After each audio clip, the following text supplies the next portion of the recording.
In our previous video, we talked about how do you build a super simple business, right? That feels stupid, but it's actually working. So in today, we're gonna go over how do you build this business, actually make it work? Because I think, a lot of time we just start something and then maybe we just didn't do the correct action to end up feel like, okay, so this business doesn't work. So I really want to get more dive into this, so that way that you have a proper idea, understanding, it is a business model you're choosing that actually going to work. So yeah, let's just start this. I'm gonna keep it straightforward and simple, so that way that you can catch on to it. And also this video helps. If you already have a, semi, in the US or here, I call it the 1099 or self-employed, that's still a business. It's just the fact that, depends what you want to do with it. Because if you want to be someone who want to go solo on this, kind of like a job, at the same time still want to enjoy life without, getting very overwhelmed, had to be on it every single day, or kind of turn into just like another 9 to 5, and you don't like it, then the chances are it's not the stuff you want to do to help other people doesn't work. It's the fact that maybe the business model itself just doesn't set up properly in the beginning, right?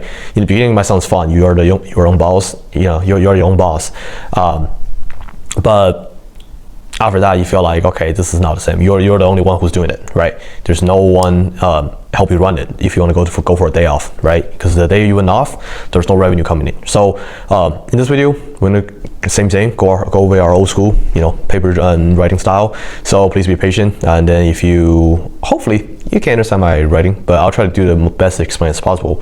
And still confusing, please drop a comment and follow on the channels. I'm happy to help. So yeah, let's get to this.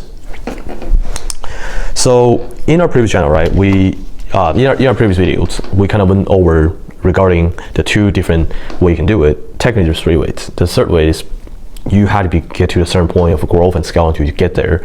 But in the beginning, there is only 2 ways for the business to make it work for you, especially if you're in the beginners or you're still in the early phase, right? So we know where you can see the paper. There's still handwriting from the back, because that's from the previous video. So I kind of just want to summarize back to what we just explained in the earlier video. So if you haven't checked it out, please check it out first. So we went over passion based, right? And the other one's skill based. So passion based and skill based, right? To get more deeper explain on this, for passion way, most of the time for the business model itself, you are doing is in the short way what we call the DWY. I'll explain to you in a bit of what the 3 alphabet means. And in the skill base, most of the time is DFY. Now DWY, simplest way, right, is well, this is the best way I will explain it. It says do it with you, where skill base is done for you, right? Best way to see it, as always, bringing in something that I have experience with. So that's why I have more confidence showing this, right? So passion based, what a great example. You're someone who got in shape. Back then you wasn't in shape, right? But you got in shape and you have tremendous experience, or you have this passion for loving fitness. You end up went to school, taking courses, learn how everything work with fitness to get people in shape, so that's just a great example, right? So I'm gonna put it right here, just an example. So and then I'm gonna put EX here so that we don't get confused, right? Fitness. So that you have experience with that, you're passionate with that, you want to continue in the same journey and path to helping other people doing the same thing, right? So with a skill base, now that's a different route, right? Because with a skill base, it could be anything that is you learn from, right? Now you technically could argue, from what you learn from the fitness, you can do that. But with a skill base, since it's more heavily towards it done for you, the market looking for a different type of stuff, because you can, if this person doesn't want to exercise, get in shape, you can't like, okay, I'll exercise for you to lose weight, right? Probably not. And of course, you could argue there are higher, if you have a physical location business that, you offer something like a surgery, people pay $20,000-$30,000 for those type of stuff, higher service. Yeah, you can say that's done for you, right? So that's a skill base. But of course, you're clicking this video right now, you're probably in the early stage, we're just starting this. So you definitely don't have none of these, right? You want to pick one that's working for you, and then make sure that after this video, you have a proper idea how to run it better to continue doing it, right? And I just want to keep in mind that it won't happen right away. As always, I'm going to say in every single videos, you might get annoyed with that, but as I'm doing the correct action for over amount of time, for a consistent amount of volume, and during the time you're doing those volumes, you get better over time. And trust me, the unpredictable surprise in the back for those outcome, it's gonna be worth it. So skill base, one of the simplest way, I'm gonna put it right here, right? CA, aka client acquisition, right? So because that's, I think, in my opinion, is one of the top simplest way to get into the market, to have something provide the value to the potential customer you're looking for. So back to the quick summary, and I still recommend to watch the first video so that way you have a better idea. But back to this, so simplest way to do this, if you just started, or you currently run something that you feel like it's semi working or not, you want to really identify first, what is your business about, right? Is your business passion based, which is most likely do it with you have a client, or let's say you are a relationship coach, you try to get someone there, right? You can be their women to help them, but at the same time you still got to teach them, right? To have them learn for self, right? So you do more the mentoring stuff, right? Now if you're skill based, done for you. So most of the time, businesses are looking for someone who can run the, copywriting, great copywriting skills, someone who can run ads, someone who can do, whole set of sales skill, do all that, or someone who can sell for them. That's done for you, right?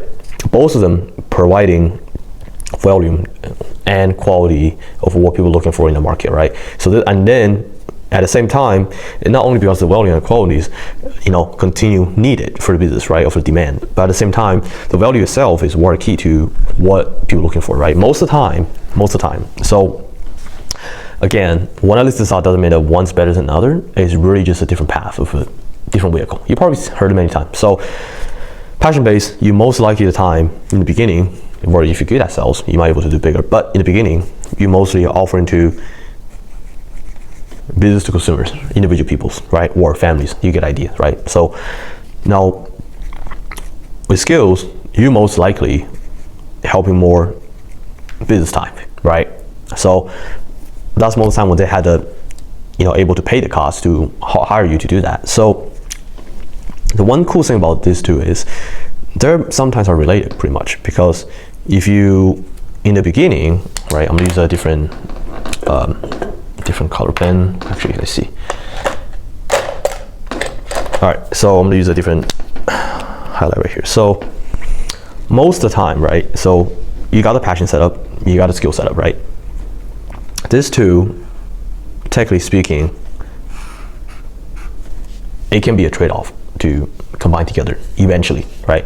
So what I mean by that is, in the beginning, if you have passion, you're lacking the skill of how to sell, right? But your main aiming still passion, right? Stuff that you like, stuff you can help other people, but you're just lacking how you convert that to get more people interested to purchase a product or service.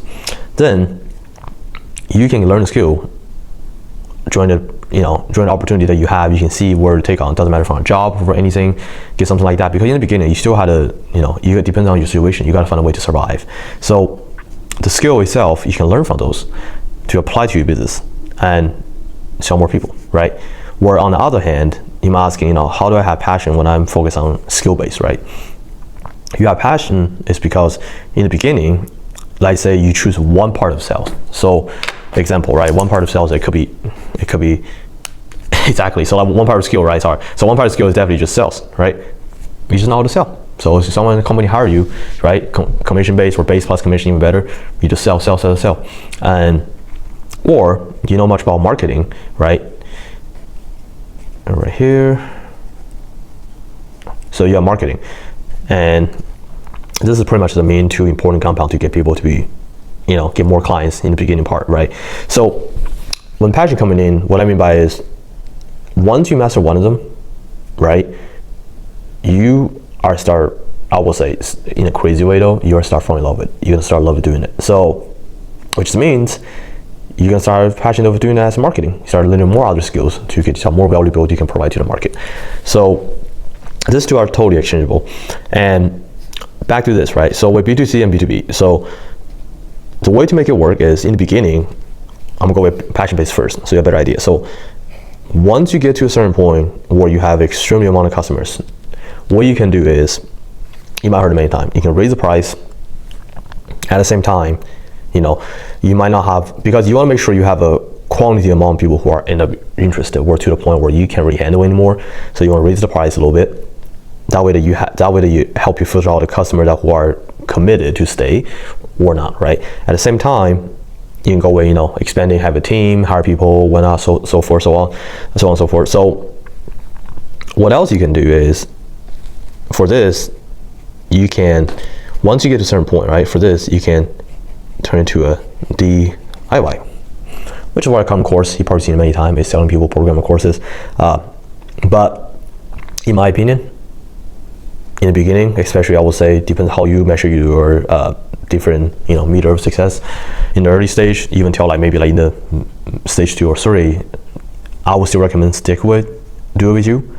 But because people buying courses and stuff, the best way I can tell you this way is, unless someone who's very interested somehow, like say someone who's, back to the fitness example, right? Somehow someone who is extremely not in good shape, and then all of a sudden they watch some motivation video, see something that really give a click, end up just be very passionate, and then they just lack the right strategy, but they have the correct interest and focus, somehow just unbreakable, unshakable, and then just looking for someone who knows exactly the best strategy to get to what they want to get from, whatever, like say fitness, relationship, whatever. And then all they need to do just something to follow the strategies and do them multiple times. Just same thing like yourself, right? Starting a business that you have no choice, or somehow you just had to want to do it, make it work, right? Feel fulfilled to achieve more. Those type of people that already came with accountabilities, that doesn't need someone to be there, walk them to there, like to teach a baby how to walk, then yeah, do it yourself works. But most likely the time, believe it or not, people will spend so much. Doesn't matter, how affordable the don't do it yourself is. They will just get out less than 2 weeks, so it won't really stick along forever. So the best way I would suggest is, if you're gonna run passion based, right, to a certain point where you have a lot of clients fulfill, best way is hire someone that can do most of the stuff that you like, right? I would say that do most of the stuff that you can still do the stuff that you enjoy, that you like. So what I mean by that is hire someone who has a skill base, who can help you do the sales, help you managing, the transition part of it, right? Take on the sales, take on payments, customer support, all that, right?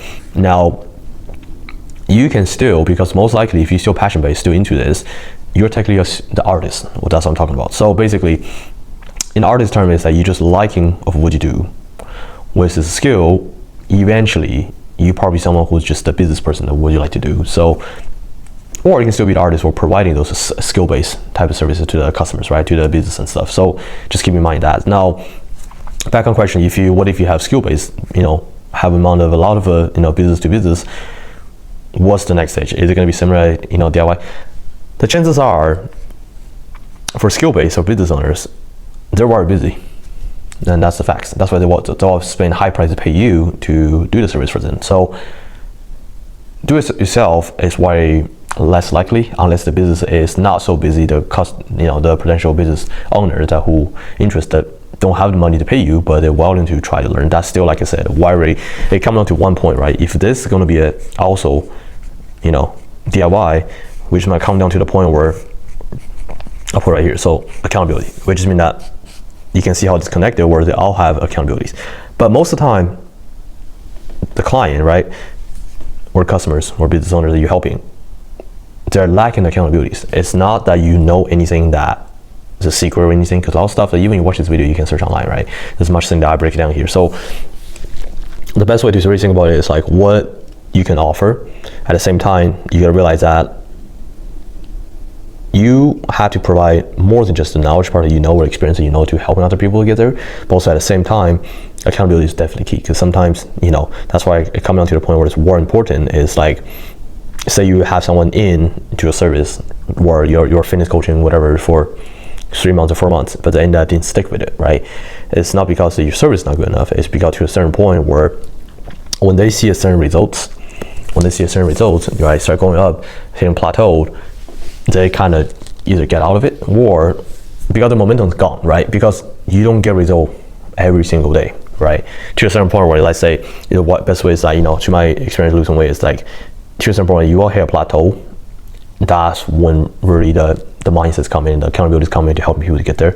So same thing with business perspective, you can offer expert service. If the season of the business right now is not doing too well, it's not because of your fault, it's because, let's say, people just got back from break, right? It started quirking up. But before that, right, let's say people are, all head off for vacation, summer break, winter break, whatever, X, Y, and Z, right? So the amount of customer for the business owner you were helping getting less, it's not because that their business is bad or because you're not doing a good job, it's that you did the best as you can, but getting slow. You got to mentor the customer, knowing that, the market right now is not so busy or so hot, right? So that's pretty much in this video, I want to share about that. So, but again, highly recommend check out our previous video. Definitely the #1 video. I think if you're just starting somewhere in the beginning part, you have an idea or something that you want to help people, that's not wrong. It's the fact that you had to make sure the business model is working. Because at the end of the day, user 2 is the vehicle. That's exactly what it is. Eventually we'll scale. You'll figure out that maybe the passion base, what you're doing in the beginning, it just get away to a certain point or get to a certain stage, you'd be like, okay, maybe this is not something I want to do forever. You want to scale better. That's totally cool. Same thing with skill base, right? You might end up finding something that you are passionate in, and then you can transition a little bit to make it work. It's totally the same. So yeah, so I hope this video is somewhat helpful, useful, and then feel free to watch back. Sometimes, you can really highlight to this video, find something that's going to be useful for you, and definitely recommend to give a follow to the channel. And I love you guys so much. If you have questions, definitely shoot me a DM, or if you have a business right now that are stuck under 50K net profit per month, I'm totally happy to help you. Definitely click the link below and then give you a free audit. So yeah, thank you guys for watching. I'll see you in the next video.